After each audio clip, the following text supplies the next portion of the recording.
Good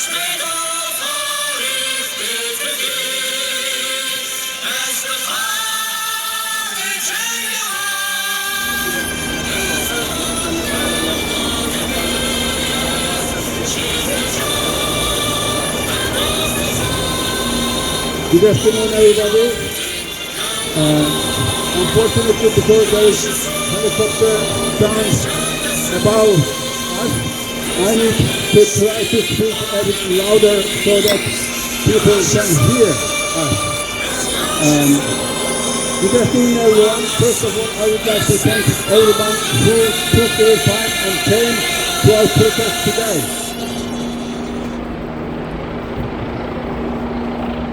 First of all, I acknowledge the traditional custodians of the land on which we stand and pay our respects to elders past, present, and emerging. We are here to protest against the atrocities of Urumqi massacre and Shogun massacre, which took place on 26th of June 2009 and 5th of July 2009. Secondly, we are here today to protest the so-called ethnic unity law of the Chinese government, which came into effect on the 1st of July 2026. It is a law that aims to assimilate Uyghur, Tibetan, and Inner Mongolian peoples and erase their language, culture, traditions, and religion. Before we start, I would like to invite you to observe a 1-minute silence in the memory of those who lost their lives, and especially in the remembrance of Lobka Ranzan, who ended his life after self-immolation in front of the United Nations in New York. So, please let us start our 1-minute silence in respect of those who lost their lives.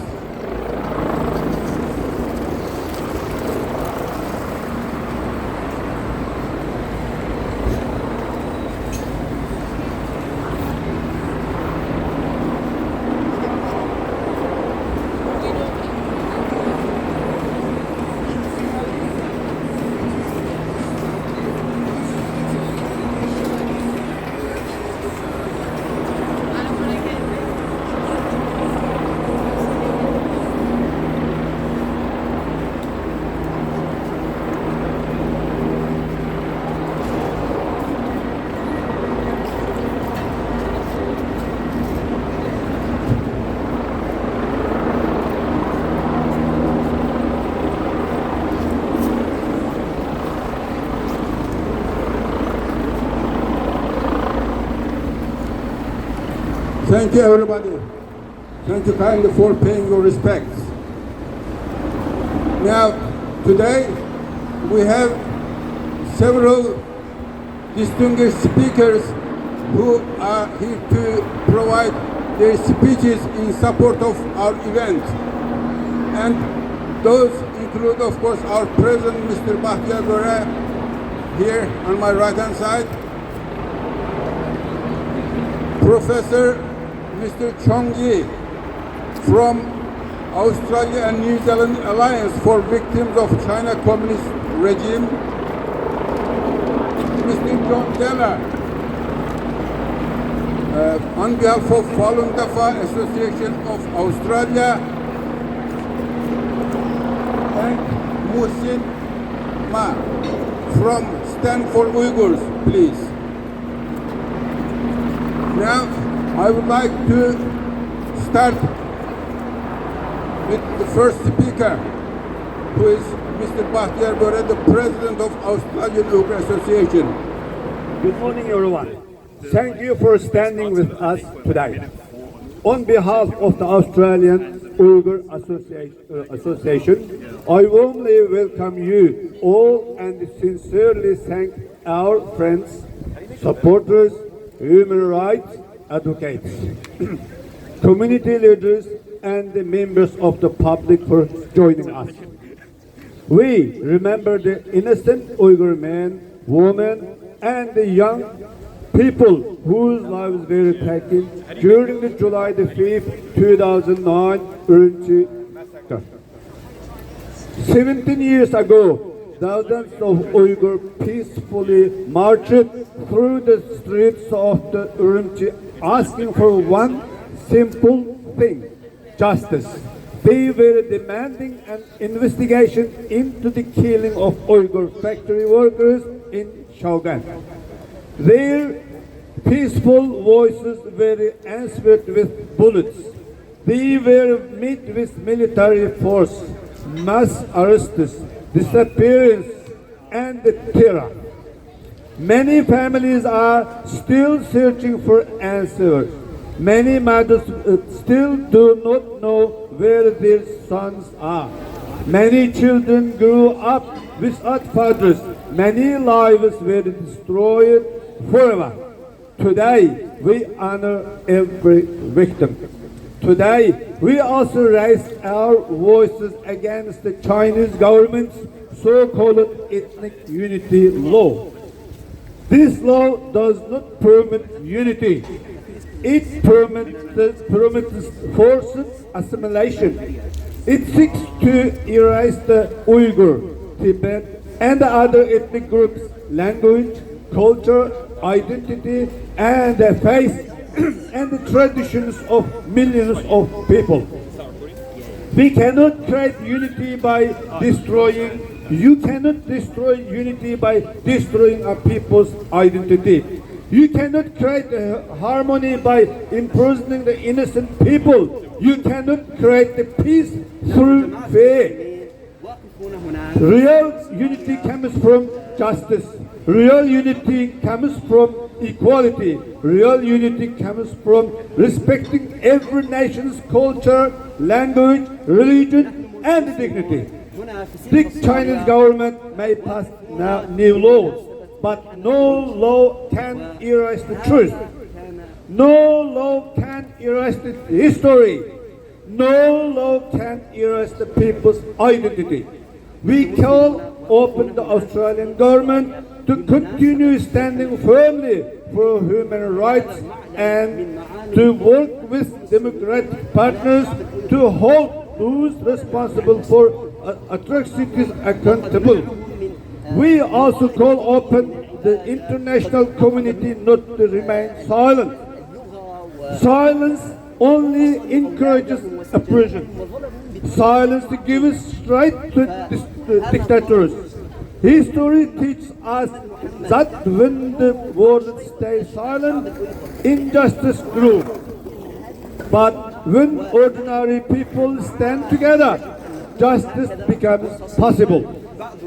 To our friends from the Tibetan, Hong Kong, Southern Mongolian, Chinese democracy, Taiwan, Falun Gong, and other communities, and every Australian who believes in freedom, thank you. Your solidarity reminds us that the struggle for freedom belongs to all humanity. Before I finish, I ask everyone here to remember one simple message. When one people loses their freedom, all humanity loses something precious. When one people are denied their identity, our shared human dignity is diminished. So today, let us stand together, stand for justice, stand for truth, stand for human dignity, stand for the Uyghur people. And let us send one clear message from Sydney to Beijing. The Uyghur people will not be forgotten. The victims of July the 5th will not be forgotten. The truth cannot be erased. If you believe in justice, please join me. Free the Uyghurs. Free Tibetan. Free Hong Kong. Free China. Stop the genocide. Human rights for all. Thank you all for your support. May the memory of those who lost their lives on July the 5th, 2009 continue to inspire us to work peacefully for justice, freedom, and dignity. Thank you, everyone. 对我姐的。 Thank you kindly, Mr. Bahtiar Böre, the president of our association. It is good to see that some people are attending from outside and supporting us and clapping hands. Now our second speaker is Professor Mr. Chong Ye. The same unit of army of PLA to occupy this land and punish, enslave local Uyghurs. Even under the reform and opening, when China is open the business to the outside world, Uyghurs originally can travel to other part of China to do business. But after the July 5th massacre, they doubled down the persecution of Uyghurs in China everywhere. People of Uyghur origins have difficulty to find hotels, to buy tickets for travels. We cannot tolerate this regime to enslave, persecute, and massacre innocent people for the sake of basic human rights, for the sake of humanity, for the sake of basic strategies. We have to fight in solidarity against this evil regime. Ultimately, we have to overthrow this evil regime in order for other people to live their normal life. Down with the CCP! Down with Xi Jinping! Free Uyghurs! Free Uyghurs! Free Tibetans! Free Tibetans! Free China! Free China! Thank you all. Thank you kindly for your valuable words, Professor. And now I invite Mr. John Teller on behalf of Falun Dafa Association of Australia. Hello, John. Thank you very much for coming. Thank you very much, Mehmet. Look, thanks for inviting me here today. This is an important day because what's happening to the Uyghur people is something that is happening to so many groups, so many, not only ethnic groups, but just Chinese people as well. It's the common problem we have. I'm representing the Falun Dafa community. I'm from the Falun Dafa Association. The problem we all have is the persecution from the Chinese Communist Party. Now, the Urumqi massacre, I think somebody has already mentioned that it was triggered by 26th of June event where Uyghurs were attacked in a toy factory in Shaoguan city in Guangdong province. And why are Uyghurs working in a factory in Guangdong province? They're not in East Turkestan. Because they've been forcefully taken there as slave labor. This is 2009. Slave labor. Uyghurs forced to work in Guangdong province. That's the Chinese Communist Party's policy of enslaving people to make use of them because they don't value human life. They don't value the Uyghur people. They don't value Tibetans. They don't even value their fellow Han Chinese who have a spiritual belief like Falun Gong practitioners. Now Falun Gong practitioners believe in truthfulness, compassion and forbearance. Zhen, Shan, Ren. Now for Chinese people, walking past today, you may feel, oh, Falun Gong, or oh, the Uyghurs, nothing to do with us. You're standing here, you're embarrassing our nationality, you're embarrassing the Chinese people because you're speaking badly about the Chinese Communist Party. Now, I'm sad to say, but Chinese people who think that are also victims of the Chinese Communist Party. You have Yes. been brainwashed. You have lived a narrow life of propaganda inflicted on you since you were a child. And you come to Australia, this is a land of freedom. We're allowed to freely stand here and speak a truth that some people may not want to hear. But it's really important that you do hear this in Australia. Now, we've also heard about the so-called Ethnic Unity and Progress Law, which the CCP brought into practice on the 1st of July, just this week. Now, ethnic unity and progress. How can the Communist Party bring ethnic unity and progress to the Chinese people? It's certainly not trying to bring them to the Uyghur community in China or anywhere else. But the problem with that new law, Article 63, you can look it up on the internet, Article 63, this has a transnational repression component. They're not saying only in China will our Chinese Communist government attack and try and destroy the culture of the Uyghur people and the Tibetan people. No, they're saying we will come after you in Australia, anywhere in the world where you don't follow this new law that gives us the authority, that's so they think, the authority to come and attack Uyghur people here today, not in China. Uyghur people in Australia, even Falun Gong practitioners, because Article 63 and the other articles of their stupid new law also allow them to attack anybody who breaches this so-called new unity. Now, the only unity you can have in China is the enforcement of the Communist Party. You can only be unified by suffering or just following the Chinese Communist Party. And that's a tragedy, not just for Uyghur people, it's a tragedy for Tibetans, House Christians, even Mongolian people. And it's a tragedy for Falun Gong practitioners. Now, you might know that, or remember, 1989, Tiananmen Square massacre. Then again, 1999, the persecution of Falun Gong began, still going today, torturing and killing millions of people, organ harvesting. Now, the Uyghur people also suffer forced organ harvesting.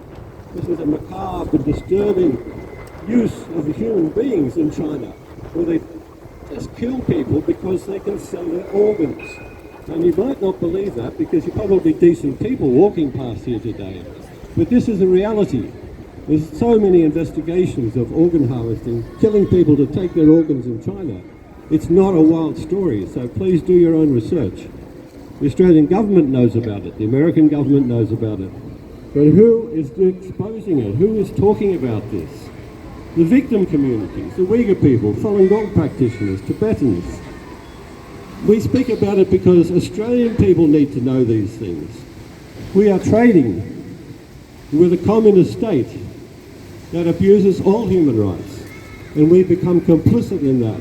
Now, I believe we have a Labor Party meeting, maybe with the Prime Minister just dropped in here today. So the Labor Party is the government now. They need to speak up. It's no good trying to placate the Chinese Communist Party. It's like dealing with the mafia. How do you placate the mafia? You have to do what they say. You have to follow, otherwise there'll be retribution. And it's the same with the Communist Party. If you don't follow what they require, if our government doesn't follow what the Communist Party of China requires, then we lose trade. But that's at a national level. But at a personal level, who wants to deal with the mafia? Nobody with any morals or sense of ethics or justice will want to do that, but they may be bullied into doing that. So the Australian government really needs to listen to the Australian people and speak up for human rights, for the Uyghur people, Falun Gong practitioners, Tibetans, House Christians who are tortured in China because they have a spiritual belief. Now, we may not be able to stop the Communist Party in China. We may not be able to change the Communist Party or the government, but the Chinese people can, and the Chinese people should have the support of Australians and other democracies. So our job being here today is part of helping expose these atrocities that people are suffering. The Uyghur people today. Now please take note of this if you're walking by. Please understand why these good people are here. Their countrymen, their families, their brothers and sisters are being tortured and killed in China. For what? Just because the Communist Party has to control everything. That's the aspect of communism that people need to understand. It's a force of destruction. It's not just an alternate system of government. So I hope everyone can take note of what's happening today, and thank you for having me here. Thank you. Very valuable words. Now we have another valuable speaker. He's Mr. Mukhlis Ma from Stand for Uyghur. Please.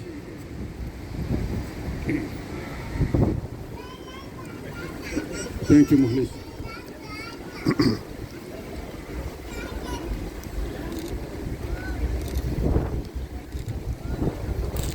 Bismillah, alhamdulillah, wa salatu wa salamu ala rasulillah. In 1949, my grandfather, who is not from Uyghur origin, he is a Hui Chinese, fled the Xinjiang province because 1949 was the year that the Communist Party took over China.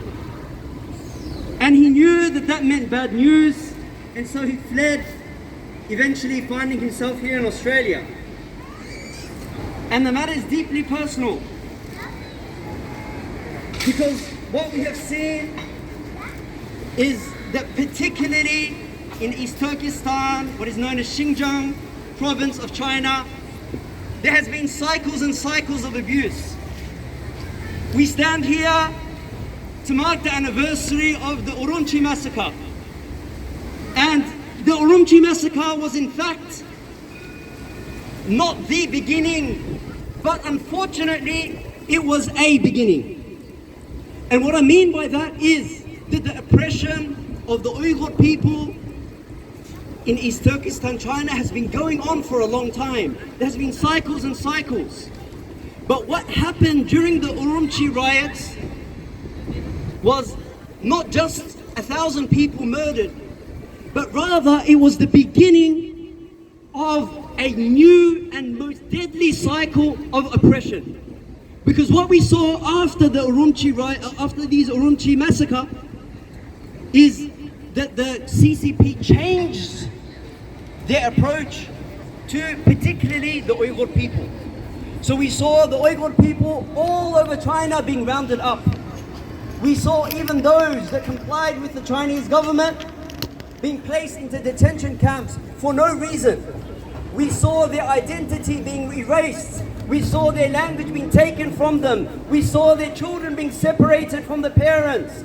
We saw things that really do not make sense. And what we see was that we didn't even get a proper picture of what happened. You see, we have this problem in our generally in our communities where we have a denial of the Uyghur genocide. They say, where are the pictures? Where is the evidence? And the reality is that it is so difficult for us to show these things because of how stringent the clampdown is, how difficult it is for us to show exactly what has been happening. Hence, it is then a responsibility on us, remembering the Urumqi massacre, remembering these cycles and cycles of abuse, not just to remember, but for it to become something that we talk about, become something that we're able to action and spread the word and spread the awareness of. There is one particular abuse inside of China that I'd like to focus on, which is the abuse against religion. A key part of the Uyghur identity is that they are Muslims, that they believe in Islam, and Islam, alongside pretty much every other religion in China, is being clamped down on. The idea with this ethnic unity law is that they are clamping down on religion, that the Uyghur practice, their religious and cultural practices are being taken away from them. They are not able to fast the month of Ramadan. They are not able to observe the prayers. their children are not able to learn what the religion is because the clampdown is that people under 18, they cannot attend the mosque. That if anyone even shows some superficial identity of being a Muslim or of religious practice, that is taken away from them. And thus it must become something that we as Muslims around the world and people of other religions take offense at. How can we allow such an oppression and an erasure of a whole ethnicity, of a whole identity? And I'd like to particularly point a finger at the Muslim community, because the Uyghur people are your brothers and sisters. These are your co-religionists that believe in the same thing as you. And they are being oppressed in a way that people around the rest in the other parts of the world are not being oppressed. Imagine having someone that prevents you to fast, having someone that comes into your house to see what's being taught, being prevented from, wearing a hat or wearing a scarf, or being forced to drink alcohol or to eat pork. These are things that we can't even imagine, that don't even make sense. But rather, this is the reality that we find in occupied East Turkestan, Xinjiang. I would also like to extend a hand to the Uyghur community themselves. And I'd like to say, look, the Muslim community must become your best friends. We must become your defenders and your saviors. Because if you look around, anyone that helps the Uyghurs, they generally do so for cheap geopolitical shots. But the Muslims, we are your brothers and sisters. That we will stand with you, and we must stand with you. But you must also come out and hold our hands, and become something that we change. I'd like to end with something anecdotally that happened to me just yesterday. Just yesterday, I sat with a group of Quran teachers, and we were discussing a whole range of different issues. And an Algerian brother came and he said, look at the oppression that's happening around the world, all these horrible images, but it does not compare to what is happening to the Uyghur brothers and sisters in China. The oppression and the level that they are facing. And that anecdotal, that one incident made me so happy, because out of nowhere, the whole topic became talking about East Turkestan, talking about China, talking about the oppression that is happening there.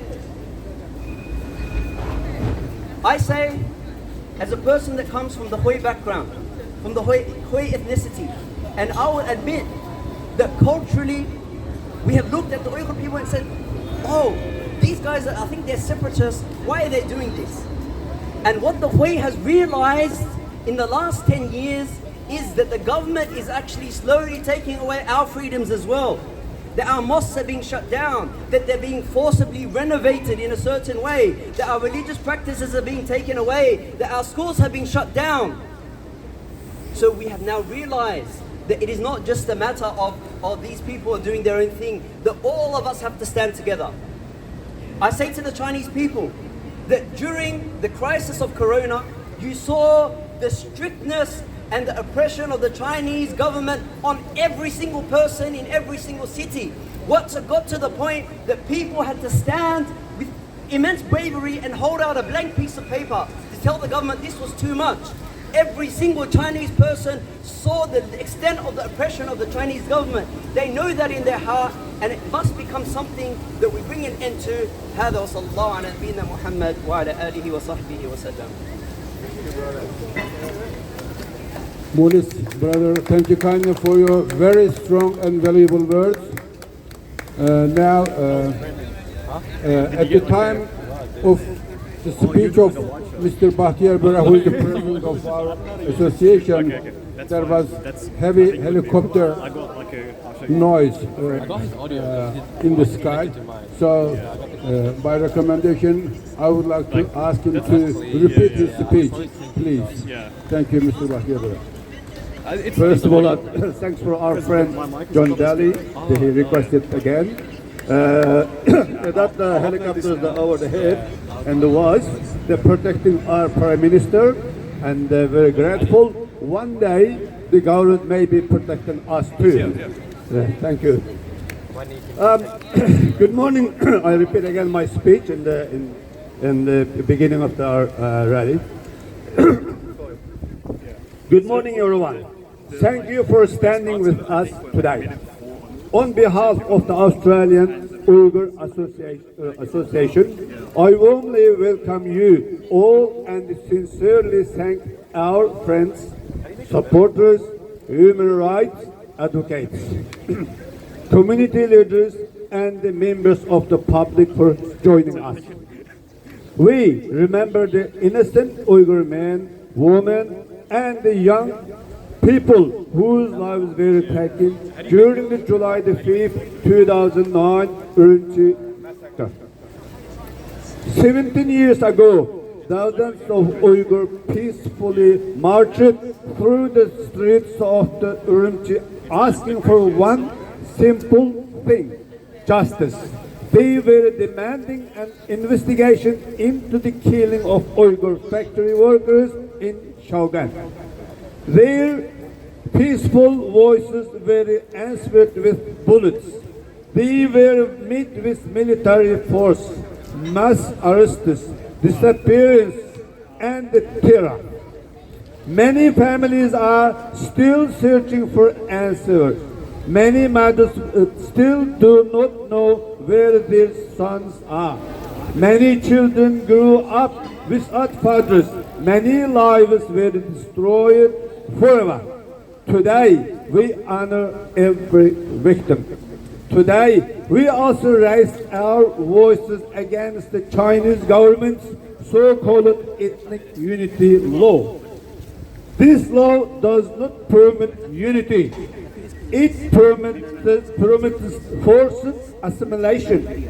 It seeks to erase the Uyghur, Tibet, and other ethnic groups' language, culture, identity, and the faith and the traditions of millions of people. We cannot create unity by destroying. You cannot destroy unity by destroying a people's identity. You cannot create harmony by imprisoning the innocent people. You cannot create the peace through fear.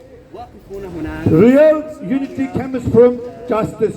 Real unity comes from equality. Real unity comes from respecting every nation's culture, language, religion, and dignity. The Chinese government may pass new laws, but no law can erase the truth. No law can erase the history. No law can erase the people's identity.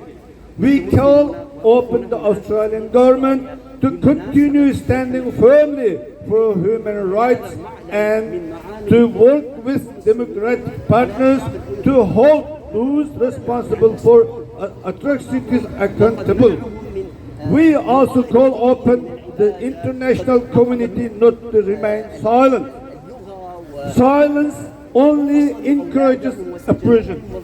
Silence gives strength to dictators. History teaches us that when the world stays silent, injustice grows. But when ordinary people stand together, justice becomes possible. To our friends from the Tibetan, Hong Kong, Southern Mongolian, Chinese democracy, Taiwan, Falun Gong, and other communities, and every Australian who believes in freedom, thank you. Your solidarity reminds us that the struggle for freedom belongs to all humanity.